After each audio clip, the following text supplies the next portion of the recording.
Hi, my name is Jose Rodriguez Marmo, and I invite you to join us in a whole new season of Artistic Spot. Artistic Spot Originals will bring stories of Orlando's fine artists, local artists, a little bit up close and intimate. Come and join me and discover tonight's episode with Victorious McLeod. Join me in discovering the story of this Orlando's local artist and filmmaker. And remember, in Artistic Spot, we're actors of our movies, singers of our musicals, and writers of our books. My name is Victorious McLeod. I'm from Hollywood, Florida. I've been in Orlando for about 10 years. I've lived in New York. I lived a little bit in Cali, Colombia, and a little bit in Miami also. So I decided to return to Orlando to finish my degree. And while I was here, I met a lot of my old friends that I had met from when I lived here when I was about 18. Because I just moved here for college when I was 18, dropped out, moved to New York, gave it a shot, moved back, trying to finish what I started here. But Orlando is a place that I know very well, in the same way that I know New York like the back of my hand. So I felt like if I needed a place to sit and like sow some roots in the area and find some stability, it would be in Orlando. I would describe, who I am as a person. I would describe myself as a creative. And what that means to me is that anytime I get to organize or manage all aspects of a single creation, I feel very happy at the end. I have a blind pursuit to creativity. I don't consider very much how healthy it is to spend as much money as I do on art supplies, and I have over the past 10 years. And everything I create, it just doesn't seem to be enough to stop. So I find myself working on 3 paintings at once, and it really consumes me, and I like it that way. I'm not very good at any job I've ever had, so I was a very good barista, but that's just another thing. I like the sense of control when it comes to creating. What is a visual artist? I mean, a kid is a visual artist. I know tons of kids that draw better than me. So it's actually hard to see myself as a visual artist, because what that means to me is that I see the image first before I decide to do something about it. So in my head, I'm a very visual person. I think almost entirely in images. And I get really choked up when I have to turn those images into words, because words are limited. The English language, very complicated, but also very limiting. So when I have an image in my head, I just make the image as close to the image in my head as possible. And I find that I communicate more through the image than I do with words. And only recently have I really tried to tame my thoughts in that way. It's really hard for me. I remember going to school when I was a kid, and I would do all of the assignments really quickly, because when I looked on the instructions, I could visualize the instructions. So they're telling me to add 2 + 2, but I already see 4, So that's what I think a visual artist is. And I would say I was born a visual artist. Maybe I got dropped on the head or something, and that broke that part of my brain, because it does seem like people are very word heavy. So yeah. Well, my decision was actually My decision to become a filmmaker was born out of the limitation that comes when you are making a still image to try and tell a narrative. I think back to this before, and it dawned on me somehow. When I was a kid, my stepfather showed me and my cousin the movie, Antoine Fisher. And in this movie, Antoine Fisher is a black man. He goes to the military and he is dealing with this sexual trauma that his mom's friend did to him when he was a child. And my stepdad, a black man, showed me a movie, a kid, and then he asked me to write a report about it. You know what that report said? It didn't say anything about molestation. It didn't say anything about, I just felt like he was having a hard time. But my stepfather was trying to communicate something to me, and he was trying to ask me, did this happen to you? Is this the way that this happened to you? Did anything like this happen to you? And one day I stopped and realized it because I went back and I saw that Denzel Washington was the executive producer of Antoine Fisher after I watched The Tragedy of Macbeth. Or I watched the trailer for The Tragedy of Macbeth. I went through his filmography, and I just thought that this is exactly what I'm trying to do with my paintings. I'm trying to make people understand this narrative without actually having to tell it to them. Because in my opinion, Antoine Fisher is one of the strong, Antoine Fisher, I mean, there's not much different between Antoine Fisher and Good Will Hunting. I don't know if you've seen Good Will Hunting, but these are basically the same movie. They're not unique by any measure at all. But when I was a kid and my stepfather showed me that, he talked to me in a way that he couldn't talk to me at the time. And I thought about what I wanted to say in that regard. What do I want to communicate to people with my film? And, well, the difference between filmmaking and painting is that on a painting, I'm the executive producer, I'm the art director, I'm the director, I'm the screenwriter of the narrative. And all of these things are really simple because I only got one task to do. And, you know, I'm also the production supervisor and all of that. I'm all of those things. And then when I'm done, I got to market it and try and get the painting sold. So it's good for me to have the image first. Whereas with filmmaking, you'll write, and you'll write a ton of things, and you won't know the meaning of it until later, until a year from now when you say, oh, this is why I wrote that. This is who I wrote that for. And this is how I felt in those moments. And a lot of it is really interdisciplinary. Just because a lot of painting requires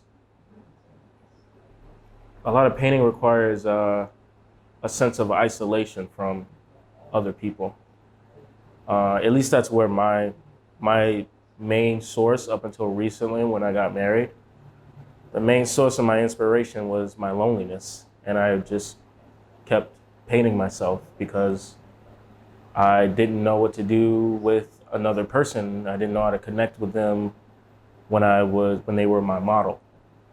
So if I can't connect to the model, I can't make a narrative for a painting because I have no idea why they're there. It's like, why are they there? So the story I'd like to say or convey with my paintings is that there is a narrative that I'm really trying to pin down about myself.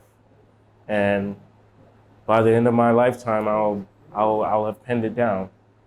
The idea of, or the concept of me, you know, the concept of the self, and how much of a shapeshifter that self is. How much, if you put me in a situation where I'm in danger, will I adapt to it?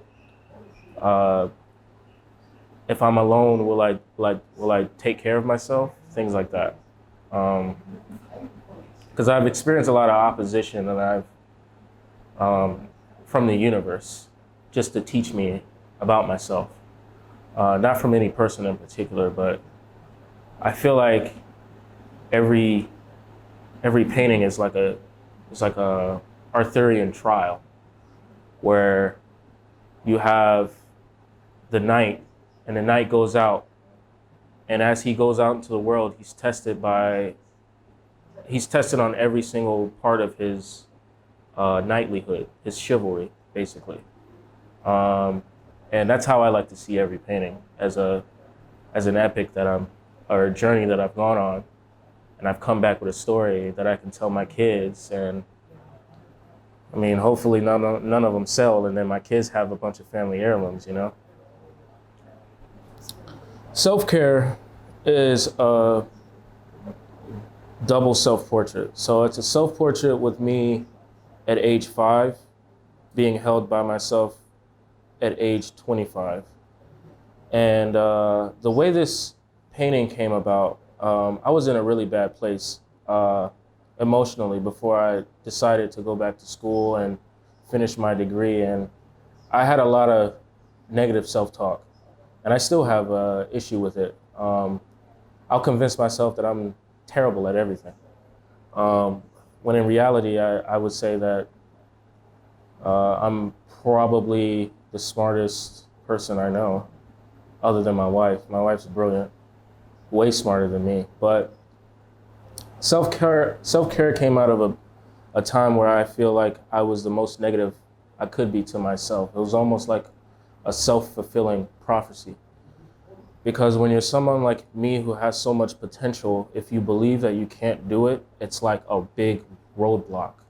All of that potential just turns into a wall. So there was a song I was listening to by McLeod. It's called SelfCare. And I was thinking about the name of this song, and I was like, there used to be a time where I spoke to myself like I was a child, like not in a patronizing way, but like very carefully. And then somewhere along the lines, someone very negative, I don't know if it was a combination of people or if it was one person in particular. I don't think it was one person, but I somehow turned the entire negative force that I felt was against me into my inner monologue, and it kept me from doing things. So once I realized, I was at the bottom. Once I realized I was trying to figure out what the problem was, and it was the way that I talked to myself was very negative. So I forcefully had to change the way I saw myself. And in here, I'm still a little boy, you know? And here I'm still, and that's why I create, is because I feel like I'm the place that I create from is very innocent and childlike. So I would say that self-care is probably the moment I realized that I need to take care of this kid inside of me. I need to treat him like a baby. You know, I need to be good to him. Because if I don't feed him positive things, if I don't feed him good food, he's gonna grow up and he's gonna do something terrible with all that potential. He's gonna do something awful with it.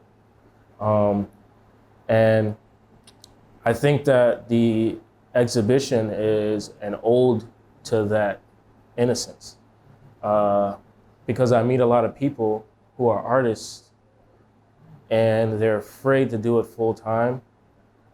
And they're like, that was always my dream, to be an artist, to be a creative, and to see it work out. And these are people who are 40, 50, 60. They go on and they get that stable job in accounting or whatever stable, I wouldn't know. I wouldn't be good at it anyway. They go and get that stable job, and then they find that it lacks that creativity, and they always return to it in the same way that I always return to Orlando when I have unfinished business. So I think Dreamer is really me making a statement that I'm coming close to the ending of I'm coming close to the realization of that dream. Well, my dream is to be a creative. I have many dreams that build up to one big dream, but my dream is to not be weighed down creatively by anyone. I find it repulsive. I know that when I'm at a job and I have a creative idea, if the job doesn't nurture that creative idea, I feel a lot of bitterness and a lot of that negative feeling and a negative self-talk all over again. And dreams are where I feel safest. What's next for me is that I have a short film that I'm producing, that I wrote, and that I'm directing. I'm in the process of using my art as a way to connect to my audience, because that's the only way I really know how to connect with people. Otherwise, I'm a little awkward. But I'm using my art to connect with people, and I'm using my narrative to create art. Because to me, there isn't that much. I mean, there's a difference between, there's a practical difference, but there's no creative difference between painting and filmmaking, because to me, it's all in the same pot. I'm pulling from the same inspirations. So the short film that I'm working on now is about a kid that is trying to use his creativity to create a safe space for himself. But he ventures out into the world. He goes to school, he goes to, out into the wild, and he experiences antagonistic forces from society against his creativity. And there's a lot of subtext that I feel is very important to any, I guess, creative in this day and age.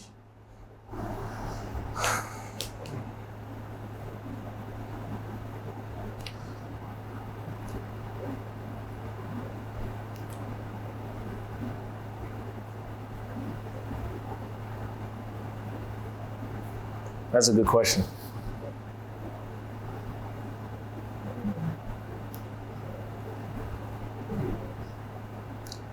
I would say that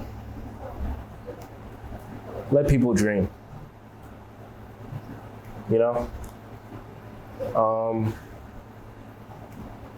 Let people dream without fear. People have this idea in their mind that they have an understanding of how the world works, how the world works for creatives. But in reality, corporations, they look to the artists to make the trends, and then they hire the artists, pay them a bunch of money to analyze these trends and make art. And that should show how important art is to a community. If it's important to a corporation to siphon and use as a resource, then the everyday people should see art as a resource and use it as a way to nurture themselves. So leave the dreamers alone, Leave the people who want something out of life, out of your life, if you're gonna stop them from it. Because all a dream is really just a manifestation in the world. People are living their dreams now. But before they made it happen, they were just dreamers too. So I feel like there's a lot of fear in the community where they see creativity as a thing that might hinder them from growing, when in reality, creativity is something you absolutely need in order to grow. Like, it's everywhere. It's everywhere. It's in the design on a U-Haul truck, So that would be my message, is to, if you got your own thing going on, leave the dreamers out of it, Don't block them from their dream just because you're afraid to pursue your own. That'd be my statement to the press. Image, they see the things in it, but I get the meaning of an image really quickly. And when you're doing just like the 2 + 2, when you're doing really quick math with really big concepts, and you can't help but be an artist because it's so overwhelming. It's so hard to take that and valve it and put it into words to where it's like it's almost like having so much water pressure behind a spout, you know? It's like that little drizzle that comes out, it's gonna tear through rock. So I think that I always think of things conceptually about the emotion behind it, about the philosophy behind it, rather than what's actually in it. And that's just because when I see things as a picture, I only think about the relationship between the objects and the subjects in an image. So relationship in itself is a higher level concept. So um, when I think of two images at once, that's a big deal.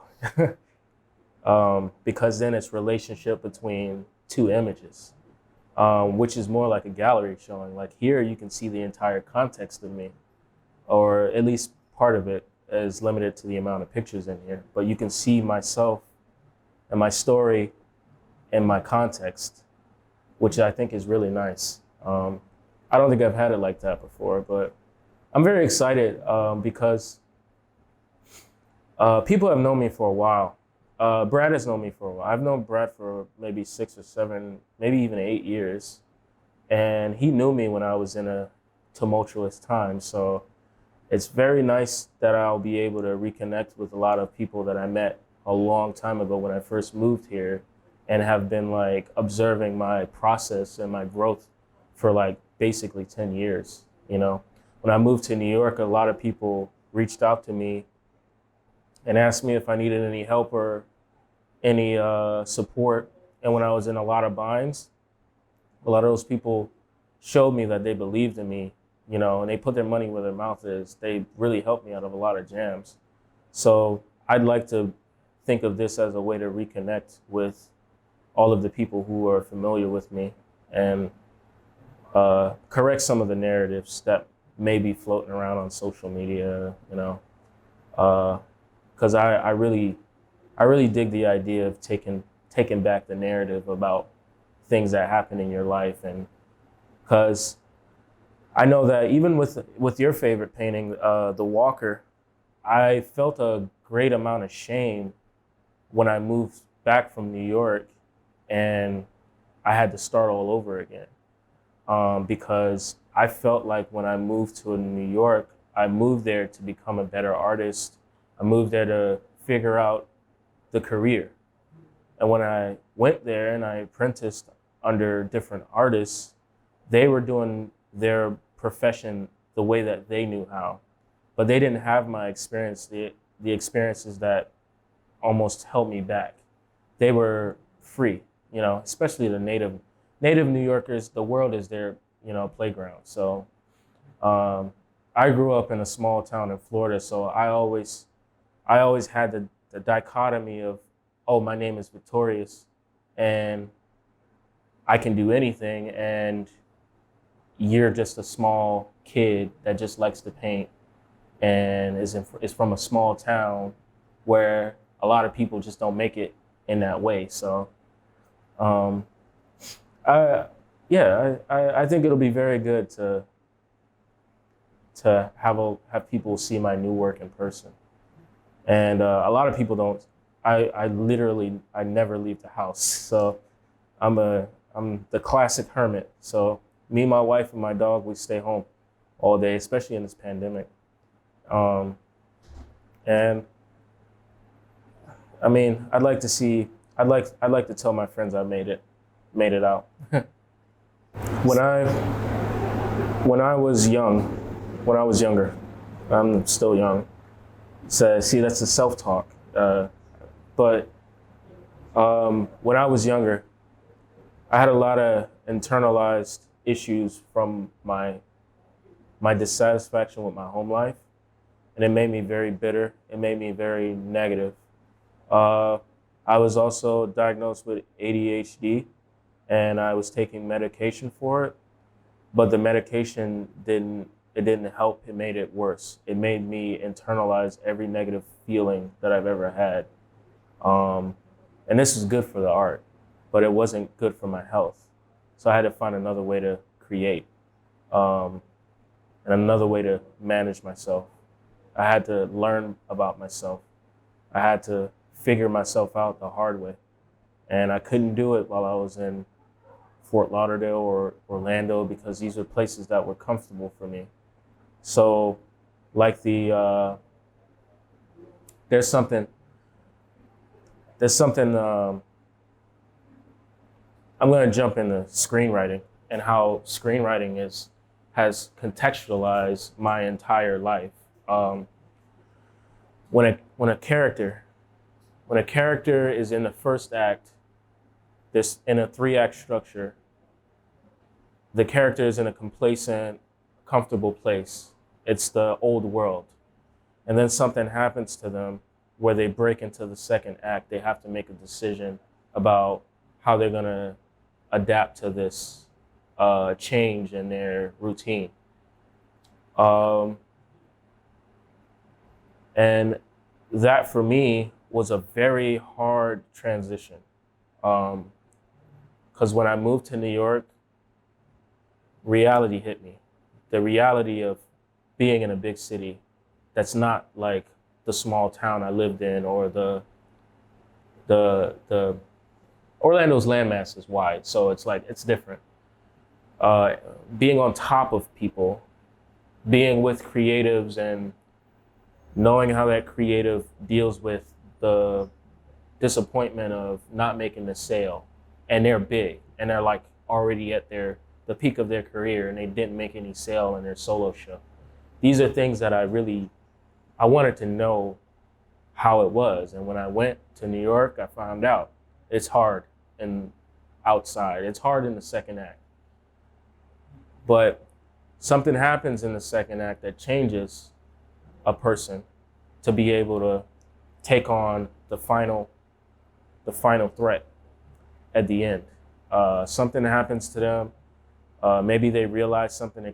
They change, and then by the third act, they change and they prove it by the finale. So New York was my second act, I feel like, and the past couple of years were my second act, and now I'm just showing people how I changed, I feel.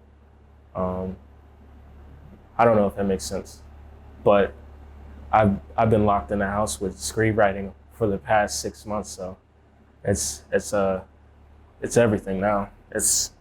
I'll give it a break so I can recontextualize things, but even the way that I just love the way that screenwriting informs my paintings, and it informs my life.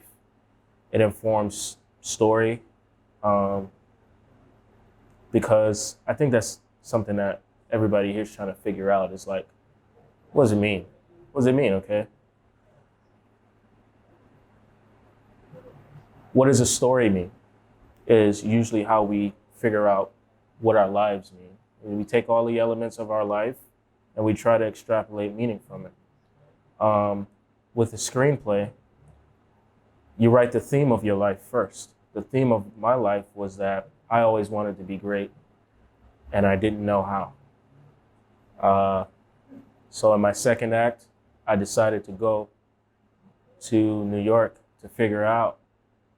Things happened to me there that made me better, and now I'm in my third act. So I think you'll like to play the screenplay, because if I hadn't have gone through my second act, I wouldn't have been able to write it. It would have looked entirely different. There's a waterfront. There's like a beach in downtown Orlando called Olas. And when I was trying to sell my work, I would catch the bus down there and go through the galleries. It's funny, I met an artist down there when I was 15 named Peter Max. And his advice to me, he had done a lot of artwork for the Beatles. And when I had spoken with him when I was 15, he was playing the Beatles in the gallery. I thought it was the most badass thing, that he would have all his work up and he would force people to listen to the music that he liked.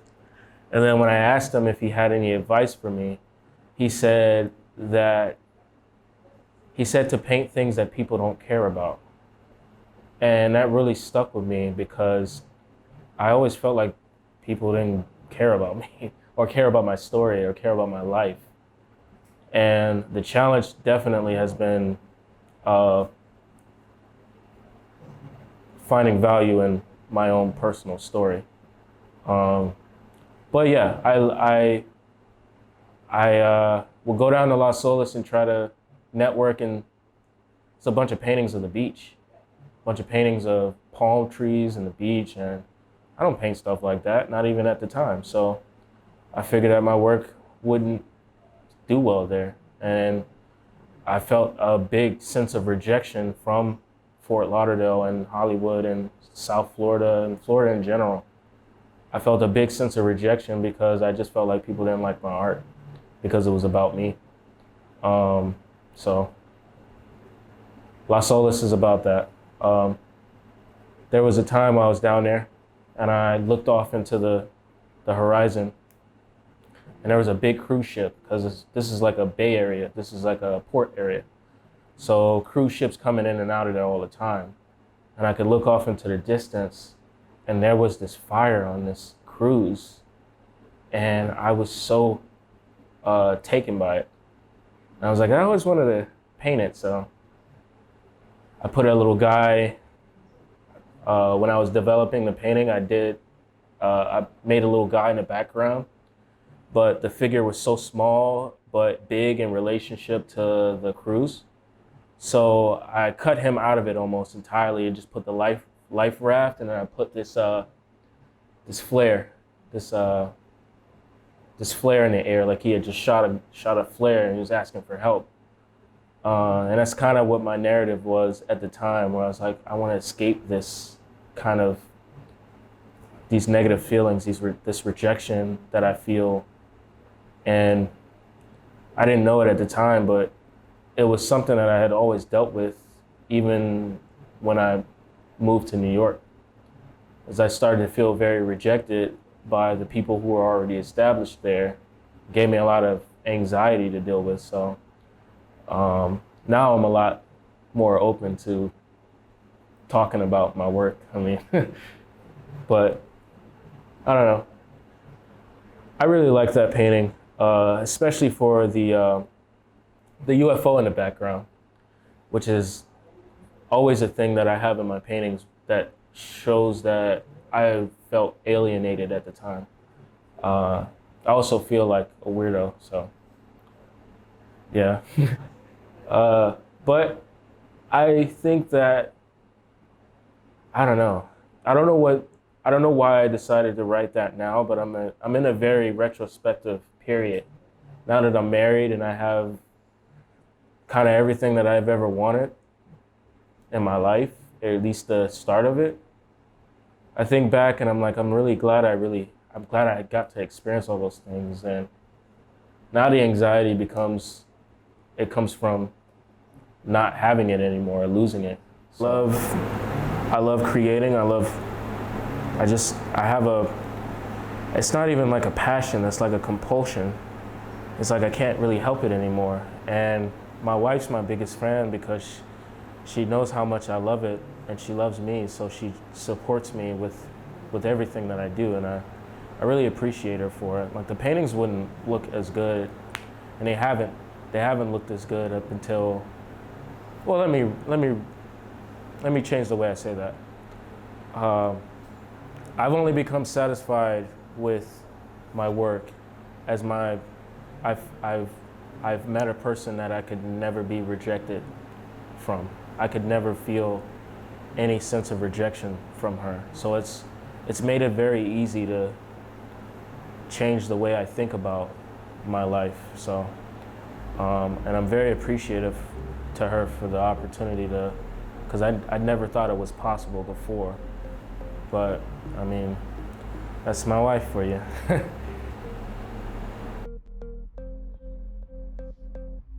Thank you for joining us for another special episode of Artistic Spot. We're looking forward to having you in our next episode. In the meantime, don't forget to follow us on social media and visit our YouTube channel under Artistic Spot. And remember, in Artistic Spot, where you are also the artist.